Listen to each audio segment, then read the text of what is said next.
হাদিসের মধ্যে আছে, হাসরের ময়দানে আল্লাহ তাআলা বহু বান্দাকে এই রিয়া মানে লোক দেখানো আমলের কারণে বলবে, ইযহাবু ইলাল্লাযীনা কুনতুম তুরাউনা ফিদ দুনিয়া, দুনিয়াতে যাদেরকে দেখাবার জন্য করেছিলে এখন তারা হাসরের মাঠে আছে, হ্যাঁ তুমি তাদের কাছে যাও, ফানদুরু হাল ইনদাকুম জাযাউন, গিয়ে দেখো তাদের কাছ থেকে কোনো বিনিময় পাও কিনা। তুমি যাদেরকে দেখাইবার জন্য করছিলা তারা আছে এখন হাসরের মাঠে, যাও ওদের কাছে গিয়ে তোমার কর্মের বিনিময় যাদেরকে দেখাইবার জন্য করছিলা ওদের থেকে নাও, আমার থেকে নিবা কেন? আমার জন্য তো করো নাই। বুঝছেন নি ফেসটা আমনে? তো আল্লাহ তাআলা যদি প্রত্যাখ্যান করে তো কে বিনিময় দিবে? কঠিন ব্যাপার এটা। কোরআন শরীফে আছে স্পষ্ট, আল্লাহ তাআলা বলছেন, ওয়ালা ইউশরিক বিইবাদাতি রাব্বিহি আহাদা, আমি আল্লাহর কোন ইবাদতের মধ্যে সামান্যতম কাউকে অংশীদার বানানো যাবে না, বানানো যাবে। একটা মাহফিল করমু এরুম, বক্তা আনমু দরকার হলে হেলিকপ্টার দিয়া দেখাইয়া সারুন, যদি বাফের বেড়া হইয়া থাকে, হ্যাঁ তো দেখাইলেন আর বাফের বেড়াও হইলেন আমরা, সবই ঠিক আছে। তারপরে বুঝেন না আমার কথা? 30 লাখ টাকা খরচ হইল, একবারে দেশ চুক্তি, মানুষ লাড়া খাইলো, সারা বিশ্ব দেখলো জানলো, তো এরপরে কি? এই মানুষ, এই সমস্ত 800 কোটি মানুষের কাছে কোনো বিনিময় আছে? তাদের তো কোনো যোগ্যতা নাই, তারা তো আমার এই কর্মের কোনো প্রতিদান দিতে পারবে না, তো আমি তাদেরকে দেখাইয়া লাভ হইল কি? এটা বুঝার ব্যাপার। এই জন্য আমার ভাই, আমি জানি ছেলেরা কষ্ট করছে, আমাদের প্রিয় ভাই নাহিদ, আমি মূলত ওই ভাইয়ের অনুরোধেই ডেট দিছি। তো বাস্তবতা হলো, আপনাদের কাছে এটা বুঝাইতে চাই সবসময়, নওজোয়ান ছেলেদের কাছেও আমার অনুরোধ, ভাই নেক কাজ, এই যে একটা মাহফিলের ইন্তজাম করা, কোরআন সুন্নাহর ইন্তজাম করা, কথা শুনবার, এটা কিন্তু একটা আমল। কি বলেন? এটা একটা নেক আমল না? এটা আল্লাহর জন্য হওয়া চাই। আমি বলবো আল্লাহর জন্য, আপনি শুনবেন আল্লাহর জন্য, আয়োজনকারী আয়োজন করবে আল্লাহর জন্য। আর প্রত্যেকেই মনোযোগ দিলে, আন্তরিকতা নিয়ে শুনলে বরকত হবে। ও বাবা, তোমরা এনে বুট খাইও না, ব্যাটকাইও না বেকুবের মতো, হাইসো না, হাইসো না, বন্ধ করো বাবা, পরে খাইও, পকেটে নাও এটা। তাহলে এই জন্য বললাম, হ্যাঁ আমার এটা কষ্ট করি আমি, আমার শ্রোতা যতক্ষণ, আমি শুধু আমারটা আমি বলে গেলাম, আমার সময় পার করা 1 ঘন্টা, এরপরে আপনারও কি হলো না হলো এটা আমার জানার বিষয় না, না এটা কোনো কথা, এটা কোনো কথা। আমার মনে আছে, আমার ছাত্র জীবনে আমার একজন উস্তাদ আমারে বলছিলেন, আমার সেই হুজুর ইন্তেকাল করছে, হুজুরে আমারে বলছিলেন, আনিস যখনই আল্লাহর কথা বলতে বসবা তো এটা মনে রাখো যে মানুষগুলোর সামনে বসছো, এই মানুষগুলো তোমার বান্দাও না, তোমার উম্মত না। কথা বুঝছেন না? মনে এরা আমার বান্দাও না, আমার উম্মত না, এরা আল্লাহর বান্দা, রাসূলুল্লাহর উম্মত। অতএব তুমি এটা মানসিকতা এই মাথায় নিয়ে করো যে কার সামনে বলতেছে, জানতেন কেউ না, এরা আল্লাহর বান্দা, এরা রাসূলুল্লাহ সাল্লাল্লাহু আলাইহি সাল্লামের উম্মত, তোমার কেউ না এরা। তো তুমি মনে রাখো, হুজুরে বলছেন মনে রাখো, যেন আল্লাহ তোমাকে বলছেন আমার বান্দাদেরকে আমার কথাটা বলো, যেন রাসূলুল্লাহ সাল্লাল্লাহু আলাইহি সাল্লাম বলছেন, আনিস আমার উম্মত এরা, এদেরকে আমার কথাগুলো বলো। যেন শ্রোতার প্রতি কদর থাকা চাই, কদর থাকা চাই। এই জন্য চলেন ভাই, আমরা প্রত্যেকে ইনশা, আজকের জন্য সব সময় এই একটু যদি আন্তরিক হইতো, মুসলমানের জিন্দেগি আরো সুন্দর হতো। বছরে 52 সপ্তাহ, 1 বছরে মোট হাতে ধরা যে মোবাইলগুলো, এগুলো নামায় ফেলেন, ভালো হবে। আপনি এমনি শুনেন দোস্ত, হাতে ধরা যে মোবাইলগুলো, এগুলো নামায় ফেলেন। মোবাইলে যথেষ্ট পরিমাণ ওয়াজ আছে, অভাব নয়। ছেলেরা দেখেন না রেকর্ড করে, আর এমনি তো আছে। এখন আমরা আসছি কষ্ট করে, আপনারাও আসছেন কষ্ট করে, সামনাসামনি শুনেন, একবার চোখের দিকে তাকাই, বরকত হয়। চোখের একটা আসর আছে প্রত্যেকের, প্রত্যেকের, মানে চোখ মানুষের পুরা দেহ বদলায়। দেহের মধ্যে নারীর প্রতি, ভিন নারীর প্রতি চোখ পড়লে সারা দেহের মধ্যে কি হয়, অনুভূতি হয় ভিন্ন রকম। তাই এটা বুঝাই গেল চোখের একটা কি আছে, আসর আছে। তো ঠিক নেক কাজের প্রতি কোন আল্লাহওয়ালা, কোন আলেমে দ্বীনের প্রতি নজর করলেও পুরা দেহের মধ্যে পরিবর্তন, নেকের অনুভূতি হয়। হ্যাঁ, রাসূলুল্লাহ সাল্লাল্লাহু আলাইহি সাল্লামকে জিজ্ঞেস করছে সাহাবী, ইয়া রাসূলুল্লাহ, আমি কার সাথে চলবো? তো বলছে, মান যাক্কারাকুম বিল্লাহি রুয়াতুহু, যাকে দেখলে আল্লাহর কথা মনে হয়। ওয়া যাদা ফি ইলমিকুম মানতিকুহু, যার কথা শুনলে ইলম বাড়ে, জ্ঞান বাড়ে। ওয়া যাক্কারাকুম বিল আখিরাতি আমালুহু, যার আমল দেখলে আখিরাতের কথা মনে পড়ে। যার চেহারার দিকে তাকাইলে আল্লাহর কথা মনে পড়ে, যার কথা শুনলে নিজের জ্ঞান বাড়ে, যার আমল দেখলে আখিরাতের কথা মনে পড়ে। রাসূল সাল্লাল্লাহু আলাইহি সাল্লাম বলে, তাকে সঙ্গী বানাও, তার সঙ্গী হয়, তারে বন্ধু বানাও, তার সাথে চলো, তার সাথে উঠা বসা করো, তার সাথে সম্পর্ক। এই জন্য নজরের একটা কি আছে, বরকত আছে, বরকত আছে। কচ্ছপ একটা প্রাণী আছে না, কচ্ছপ, এই কচ্ছপ বাচ্চা ফুটায় নজর দিয়ে। কচ্ছপের ডিম থাকে পারে, আর কচ্ছপ থাকে পানিতে। ওইখান থেকে সে শুধু চোখের দৃষ্টি দিয়া ডিমের দিকে তাকায় থাকে। এই নজরের বরকতে কিছুদিন পর ডিমের থেকে বাচ্চা ফুটে। হ্যাঁ, এজন্য নজর বদলায়।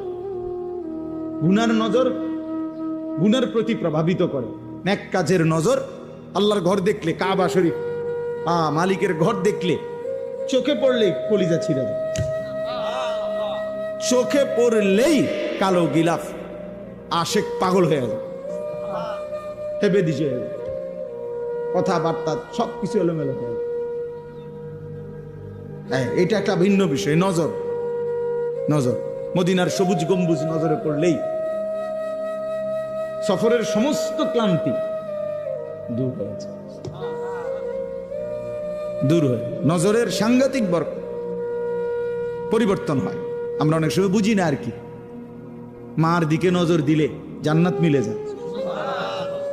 নবীজি বলছে না, মায়ের দিকে নজর দিয়া মার দিল যদি খুশ হয়ে যায়, মা যদি খুশি হয়ে যায়, তো নজর দিলে জান্নাত মিলে যায়।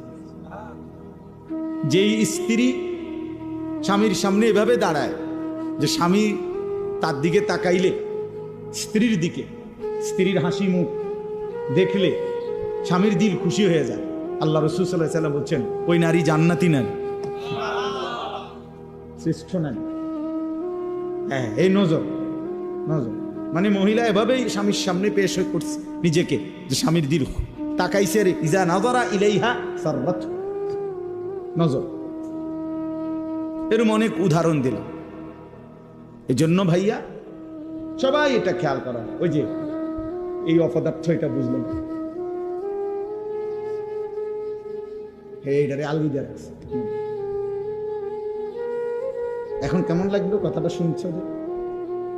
আমি তো সুন্দর করেই বলছিলাম। হ্যাঁ, অনেকেই আছে গাদ্দার, মানসিকতাটা হলো এমন যে তুই বেটা ইতান হুজুর মুজুর বেটা, থো এতে বালা কত হুজুর দেখছি বেটা। এটা এক ধরনের মানে মানসিকতাটার মধ্যে একটা তেড়ামি বা, যে যা বলুক আমি আমার মতো।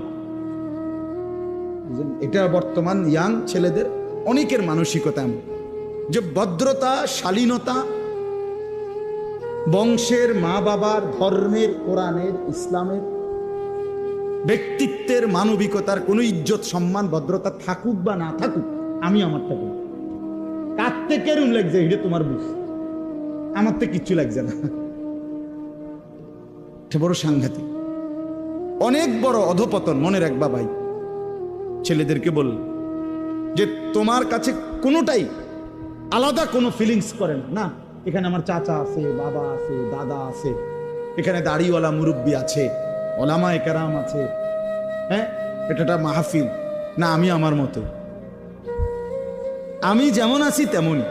এই যে মানসিকতা, এটা কিন্তু অনেক বড় মুসিবত, বিপদ, অনেক বড় বিপদ। পরিবেশের কারণে মানুষ আসর হয়।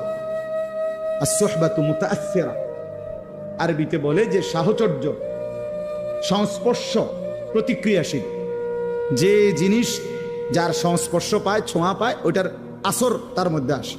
যেমন আতর লাগাইলে বাতাসের মধ্যে অন্যের নাকে যে আতরের ঘ্রাণ লাগে, এটা বাতাসের থেকে লাগে, নাকি এবার গায়ে তো এবার লাগাইছে না, নাক লাগাইছে না। লোক কমে গেলে ভালো, নেমে যান আপনারা, জওয়ান মানুষ নেমে যান, জান ভাই ওখানে যান, জান ভাই যাও, ভাই নওজোয়ান ভাই ওখানে যাও।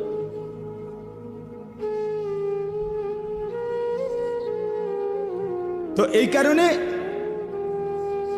কোনোখানে পেশাব পায়খানা থাকলে ওইখানের বাতাসেই বোঝা যায় না দুর্গন্ধ, মানে দুর্গন্ধটা লাগছে বাতাস থেকে। এই জন্য দোস্ত আমার, বন্ধু আমার, সাহচর্য, সংস্পর্শ প্রতিক্রিয়াশীল। যে যার সাথে উঠা বসা করে তার আসর তার মধ্যে পড়ে, এটা সত্য কথা, এটাই বাস্তব। প্রত্যেক মানুষকে তার বন্ধু দেখে চিনা যায়। রাসূলুল্লাহ সাল্লাল্লাহু আলাইহি সাল্লাম বলেন, আর রাজুলু আলা দীনি খালিলিহি। নবী সাল্লাল্লাহু আলাইহি সাল্লাম বলেন, প্রত্যেক ব্যক্তি তার বন্ধুর দ্বারা প্রভাবিত হয়, বন্ধুর রঙে রঙিন হয়, বন্ধুর সাজে নিজেকে সাজায়। ফালিয়ানজুর আহাদুকুম মান ইউখালিলু, অতএব তোমরা লক্ষ্য রেখো, নবীজি বলছে, কাকে বন্ধু বানাচ্ছ। মান ইউখালিলু, কাকে খলিল বন্ধু বানাচ্ছ। ও আমার ফ্রেন্ড, তো তারে দেখলে তো বোঝা যায় তুমি কোন ডকে। তার চেহারা, চুল, লেবাস, তার কথাবার্তার ঢং রং দেখলেই আন্দাজ করা যায় তুমি কেমন। বয়স্কদেরকেও চিনা যায়, নওজোয়ানকেও চিনা যায়। আমি অনেক সময় বলি, বয়স্ক মানুষ যারা আপনারা, আপনার সাথে ডানে বামের সবাই 5-6 জন বসা, সবাই বিড়ি সিগারেট খায়, আপনি যদি এর মাঝখান দিয়ে বলেন যে আমি একজন জোনায়েদ বাগদাদি, না আমরা বুঝি চাচা, আমরা কোনো সিরা খাই না, আমরা ভাত খাই। আমরা আজকে দুপুরে ভাত খাইছি, সিরা দিয়ে পানি দিয়ে ভিজাইয়া খাইছি না। আপনার সাথে 5-6 জন বিড়ি খাই না, বেড়াইতে লোক আপনি বইয়া রয়েছেন, আপনি জোনায়েদ বাগদাদি, আমরা বুঝি না। আপনি কি ডকের মানুষ, বুঝেন নাই কথা? হ্যাঁ, এটাই বাস্তবতা। বন্ধু দেখে মানুষ চিনা যায়, সঙ্গী দেখে মানুষ চিনা যায়, সঙ্গী দেখে মানুষ চিনা যায়। রাসূলুল্লাহ সাল্লাল্লাহু আলাইহি সাল্লাম বলছেন, লা তুসাহিব ইল্লা মুমিনান, মুমিন ছাড়া কাউকে বন্ধু বানাইও না। ওয়ালা ইয়াকুল মালাকা ইল্লা তাকিয়ুন, মুত্তাকি আল্লাহওয়ালা দিনদার ছাড়া নিজের মাল, নিজের সম্পদ মহব্বত ভরে কাউরে খাওয়াইও না। ঠেকাই পয়রা, বিপদে পয়রা, কোনো কারণে হইতে পারে, তার ভয়ে, তার আতঙ্কে, তার প্রভাবের কারণে তারে কিছু খাওয়াইলাম, দূর খাওয়াইলাম। কিন্তু আরেকটা হইল আন্তরিকতা নিয়ে, মহব্বত নিয়ে, দরদ নিয়া, ভালোবাসা নিয়া। রাসূলুল্লাহ সাল্লাল্লাহু আলাইহি ওয়াসাল্লাম বলেন, খাওয়াইবা তাকে যে তাকি মুত্তাকি, যেন আমার এই সম্পদটা, এই টাকাটা যার পিছনে ব্যয় করলাম কাজে লাগবে, লোকটা নামাজি। আর আমি দেখি সিটার বাটফার, এই বাটফার রেখা ভাই আমার লাভ, বুঝছেন না কথাটা? আমি দেখতেছি, আমি দেখি যে কথায় কথায় গালি দেয়, বিড়ি সিগারেট খায়, টেলিভিশনে নাটক সিনেমা দেখে, হারামের সাথে জড়িত, আল্লাহর নাফরমানির সাথে জড়িত। এই নাফরমানের পিছনে আমার সম্পদটা খরচ করে ফায়দা কি? আল্লাহ আমাদেরকে বুঝার তৌফিক দান করে। চলেন তাহলে এই কথাগুলো বললাম সংক্ষিপ্ত। মূলত 1 নম্বর কথা ছিল, আল্লাহর কথা আন্তরিকতার সাথে, আদবের সাথে শোনা উচিত। জওয়ান হোক, বয়স্ক হোক, প্রত্যেকে, মুরব্বী, বয়স্ক, চাচা, আপনাদেরকেও বললাম, বসে বসে জিমাইবেন, জুমার নামাজের বয়ানের সময় আপনি যে রুম আছেন এই রুমে থাকবেন। আপনার কপালে আর পরিবর্তন হবে না, কারণ আপনার পরিবর্তন হইব কি দিয়ে? আপনি তো জুড়ান। নওজোয়ান ছেলে, তুমি পিছনে বৈশা মসজিদে শুধু ঠেলাঠেলি করলা, দুষ্টমি করলা, মোবাইল টিফলা, বা নিজেরা বন্ধু বান্ধব কথা বললা, ইমাম সাহেবের বয়ানও শেষ, খুতবাও শেষ, তো তোমার কপালে আর পরিবর্তন হবে। দাখালা জাহিলান খারাজা যা, ঢুকছো মূর্খ, বাইরে হয়েছে কি, ঢুকছে যেমন বিড়ি হালাইয়া, বাইরে আবার বিড়ি দাঁড়াইছে। বুঝছে? ঢুকবার আগেও গাইলে আইছে, বাইর হইয়া গিয়ে আবার গাইলে আইছে। আস্তাগফিরুল্লাহ। আল্লাহ আমাদেরকে মাফ করে দেন। আল্লাহর কথা দিল দিয়া শুনুন, আমার একটা কথা না শুনুন, সবার সবার কথা। জুমার বয়ান, ওলামায়ে কেরামের নসিহত আন্তরিকতার সাথে শুনলে ইনশাআল্লাহ ধীরে ধীরে জিন্দেগি পরিবর্তন। নিজে নিজে জীবন পরিবর্তন হয় না, কসম আল্লাহ, নিজে নিজে হবে। পৃথিবীর সমস্ত দামি কিতাব, পৃথিবীর সমস্ত আরবি বই, পৃথিবীতে সমস্ত ভালো কিতাবগুলোও যদি একাকী কেউ কিনে নিজে নিজে পড়ে ফেলে, তারপরেও সে নিজে নিজে উত্তম আখলাক, পুরা দিন মানা সম্ভব হবে। পারতেন না? আমি চ্যালেঞ্জ করলাম, না হলে আমি কিনে দেবো, আপনি পড়ে। আল্লাহ রহমতে আপনি কিনে দেওয়ার মতো সামর্থ্য আমার আছে। কয় হাজার টাকার কিতাব লাগবে, কিনে দেব না। কোনো আল্লাহওয়ালা, কোনো আলেমে দ্বীন, কোনো মুত্তাকি, জীবন্ত কোনো ব্যক্তির সংস্পর্শ লাগবে। 2 রাকাত নামাজ আপনি নিজে বাংলা বই পড়ে বুঝতেন না, একের যদি ছবিও দেয় হইতো না। তাইলে দুনিয়ার সমস্ত মহিলা এই ছবিতে আর বইতে দেখে দেখে রান্না শিখালেন, তারা শাশুড়িতে শিখে লাগবে। কিন্তু দুনিয়ার সমস্ত বৌদের নিয়ম কি? নিয়ম তো এইটা না যে শাশুড়ির লগে কয়দিন কি করে, 3 মাস 6 মাস মহিলারা রান্না শিখে। এই জন্য দয়া করে আমরা প্রত্যেকেই এটা বুঝতে হবে, ওলামায়ে কেরামের সাথে যাদের আন্তরিক পূর্ণ সম্পর্ক নাই, তারা সহি সঠিক বিশুদ্ধ আমল থেকে বঞ্চিত হয়, বঞ্চিত। অনেক লোক আছে লজ্জায়, শরমে, অথবা একটু আনইজি ফিল করে, অথবা কিছুটা অহংকারী কারণে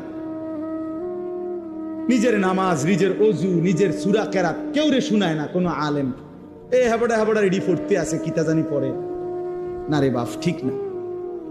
আমনে বুঝেন না ইমাম সাহেব সূরা কেরাত পড়ে কেমনে, আমনে পড়েন কেমনে? আমনে তো এটা আন্দাজ হওয়া উচিত, কিরে হুজুরে পড়ে যেভাবে আমি তো পড়ি এরকম না, তাইলে হুজুরেরটার মতো যে আমার শুদ্ধ হয় না।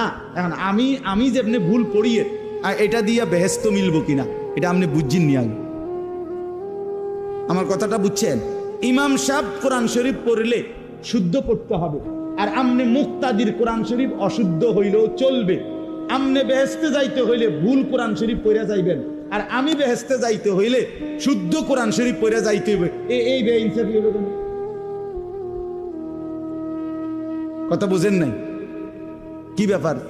আমি নামাজ ঠিক করে পড়তে হইব, আমার সূরা কেরাত দোয়া কালাম আমি সব ঠিক কইরা তারপরে বেহেস্তে যাওয়ান লাগবো। আর আমনের সবগুলো ভুল নিয়া আমনে বেহেস্তে যাইবেন গা, বেহেস্তে এরকম মামুর বাড়ি হয়ে গেল কেমনি? এতটা সহজ হয়ে গেল কিভাবে? আমার শায়েখ আল্লামা মুফতি মুশতাকুর নবী সাহেব এই জন্য বলে, জান্নাত এতটা কঠিন না, অর্জন করা যাবে না, আবার এতটা সহজ না যে বিনা মেহনতে আমনে যাইবেন না। বুঝেন নাই আমার কথা? জান্নাত এতটা অসম্ভব নয় যে মেহনত কইরাও আমল করেও জান্নাতে যাওয়া যাবে না, না জান্নাত এত কঠিন না। আবার এতটা সহজও না যে টাকা 200 ইমাম সাহেবরে দিয়া আপনি বেহেস্তে যাইবেন, না না না, এটা আমনের চাচার শ্বশুর বাড়ি না। এর জন্য কোরআনুল কারীমের মধ্যে সমস্ত জায়গায় আছে, বারবার আল্লাহ তাআলা বলছে জান্নাতের বিনিময় বান্দা কেন দিলাম তোমারে, জান্নাত কেন দিলাম, কেন দিলাম, কেন দিলাম, জাযাআম বিমা কানু ইয়ামালুন। আল্লাহ তাআলা বলছে বান্দা তুমি যে সারা জিন্দেগি আমল করেছ সেই আমলের বিনিময়ে জান্নাত দিলাম, আমলের বিনিময়ে দিলাম। জাযাআম বিমা কানু ইয়ামালুন ওয়ালানাজজিয়ান্নাহুম আজরাহুম বিআহসানি মা কানু ইয়ামালুন। রব্বুল আলামিন বলে বান্দা আমি রব্বুল আলামিন তোমার সমস্ত নেক আমলের বিনিময়ে আখিরাতে হাসরের ময়দানে সর্ব উত্তম বিনিময় তোমাকে ফিরিয়ে দেব। রব্বুল আলামিন বলেন, বান্দা এক জাররা এক বিন্দু, ইন্নী লা উযীউ আমালা আমিলিন মিনকুম মিন যাকারিন আও উনসা। আল্লাহ বলে, পুরুষ হও আর নারী হও, আমি রব্বুল আলামিন ওয়াদা দিলাম ঈমানের সাথে যতগুলো নেক আমল করেছো একটা আমলও আমি আল্লাহ নষ্ট হতে দেব না, আমি বিনিময় দেব, একটাও না। ইন্নী লা উযীউ, আমি নষ্ট করব না বান্দা, তোমার প্রতিটা আমল আমি আল্লাহ তাআলা বিনিময় দেব, ফিরিয়ে দেব, ফিরিয়ে দেব। এজন্য বাপ, দুনিয়া মূল হিসাব না, আখিরাত মূল হিসাব। দোস্ত আমার, বন্ধু আমার, নওজোয়ান ছেলেরা আমার, এটা মনে রাখো ভাইয়া, আখিরাত মূল হিসাব, আখিরাত মূল হিসাব। আল্লাহ তাআলা আমাদেরকে ঈমানের দৌলত দান করছেন। সোয়া লাখ আম্বিয়া, আদম আলাইহিস সালাম থেকে নিয়ে আমাদের নবী মুহাম্মদ সাল্লাল্লাহু আলাইহি সাল্লাম পর্যন্ত এই সোয়া লক্ষ নবী মানুষদেরকে ঈমানের দাওয়াত দিয়েছেন, এই কালেমার দাওয়াত দিয়েছেন, ঠিক না? কথাটা বুঝছেন কিনা আমার? ঈমানের দাওয়াত দিয়েছেন সমস্ত নবীরা, কালেমার দাওয়াত দিয়েছেন। কুলু লা ইলাহা ইল্লাল্লাহ তুফলিহুন, হে আল্লাহর বান্দারা লা ইলাহা ইল্লাল্লাহ পড়ো, ঈমান আনো, নিজেরে মুমিন বানাও, তোমরা সফল হবে। তো এই মেহনত করছে সমস্ত নবীরা। এখন দেখেন, সেই আল্লাহ রাব্বুল আলামিন সোয়া লাখ নবী পাঠাইছেন এই ঈমানের দাওয়াতের জন্য। আল্লাহ তাআলা আমাকে বলতেছেন, আনিস, সেই ঈমান আমি রব্বুল আলামিন তোকে জন্মসূত্রেই এক মুসলমান পবিত্র মায়ের ঘরে জন্ম দিয়ে এই ঈমান এমনি দিয়ে দিয়েছেন। কায়নাতের সবচেয়ে দামি খোদার কসম, এই আসমান ও জমিনের সারা সৃষ্টি মখলুকাতের আল্লাহর জগতের সমস্ত কিছুর মধ্যে সর্বশ্রেষ্ঠ সবচেয়ে দামি সম্পদ ঈমান, লা ইলাহা ইল্লাল্লাহ। এটা যার জবানে, এটা যার কলিজায়, এটা যার জিন্দেগিতে, এটা সর্বশ্রেষ্ঠ নিয়ামত। আর সেইটাই সবচেয়ে দামি বস্তুটা আল্লাহ তাআলা এমনি দিয়ে দিয়েছে। আমারে যেন মায়ের পেট থেকে যেদিন বের করছেন, আল্লাহ যেন বল, জানিস এটা সাথে নিয়ে যা, ঠিক না? 72 বছর বয়স্ক মুরব্বী চাচা আমি দেখছি, 72 বছর বয়স, হিন্দু, তার 2 ছেলে কালেমা পড়ছে। ছেলেরা রাত দিন কাঁদে। আমি 3 জন আলেম নিয়ে ওনারে দাওয়াত দিছি, কালেমার দাওয়াত দিছি ছেলেদের অনুরোধে। 2.5 ঘন্টার মতো ওই চাচারে বলছি, চোখের পানি ফেলে আমি কাঁদছি। ওই চাচা একবারও জবান দিয়া কালেমা বলেন। আমি কাঁদছিলাম, তো আমার সাথীদের কাছে বলছিলাম, দেখেন আল্লাহ তাআলা 72 বছর বয়স এই লোকটার, কোনদিন মালিকের নামটা তার জবান দিয়ে বাইর হয় না। আর আল্লাহ তাআলা আমাদেরকে সেই ছোট্টবেলা থেকে কত হাজারবার, লক্ষবার এই ঈমান, এই কালেমা লা ইলাহা ইল্লাল্লাহ, এটা উচ্চারণের তৌফিক দান করছে। এই সৌভাগ্য, খোদার কসম, এই সৌভাগ্য কি দিয়া বিনিময় দিবেন?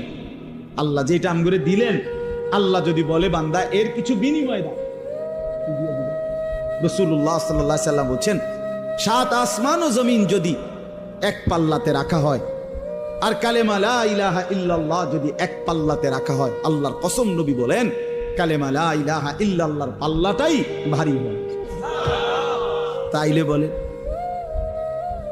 তাইলে আপনি এখন আর কি দিয়ে মূল্য দিবেন? আর মনে করেন আপনারে সারা পৃথিবীর চাবিটা দিয়ে দিল, 7 আসমান জমিনের চাবিটা দিল, আপনি মালিক হইলেন। তা আল্লাহ তাআলা বললেন, বান্দা ঈমানের পাল, আমি যে ঈমান দিছি এইটার দামটা শোধ দাও। তা আপনার কাছে আছে মনে করেন 7 আসমান জমিন, এই পুরাটার চাবিটা, তো বলে আল্লাহ আপনার আমি এটা দিলাম, কিন্তু এটা তো ওই কালেমার সামনে অনেক নিচে পড়ে থাকবে, এত দামি নিয়ামত আল্লাহ তাআলা আমাদেরকে দিছেন। এই ঈমান যাকে আল্লাহ দিছেন, মুসলমান যাকে আল্লাহ বানিয়েছেন, আমার ভাই, আমার এই কথা অল্প গদ্দুর কথা, মনোযোগ দিয়ে শুনেন। আল্লাহ তাআলা যাকে ঈমানের দৌলত দিছেন, কালেমার সম্পদ দিছেন, আমাদেরকে মুসলমান পরিচয় দেওয়ার মতো নিয়ামত দিছেন, আমরা বলতে পারি, বলি, রাত দিন নিজের পরিচয় দেই মুসলমান। আমাদেরকে আল্লাহ তাআলা এই শ্রেষ্ঠতম নিয়ামত দিয়ে আল্লাহ তাআলা ওয়াদা দিছেন, বান্দা তুমি একটা আমি তোমারে এমনিতেই দিলাম, এই যে ঈমান এমনিই দিছি, আর একটা জিনিস তুমি আমারে বুঝাইয়া দাও, বিনিময়ে আমি আল্লাহ আমার অনন্তকালের জান্নাত তোমারে বুঝাই দেব, তোমারে বুঝাই দেব। আল্লাহ তাআলা বলছেন। মনে করেন, বিশ্বাস করেন, আমার বাবাদেরকেও বলি, ভাইয়া তোমাদেরকেও বলি, যে মুসলমান হওয়ার পরে আখিরাত বুঝে না, সে কোনো মুসলমান না, আসলেই না। হয় কোনো মুসলমানে না, হয় কোনো ইমানদারে না। যে কবর বুঝে না, মৌত বুঝে না, হাসরের মাঠ বুঝে না, মিজান বুঝে না, আমল নামা বুঝে না, ফুলসেরাত বুঝে না,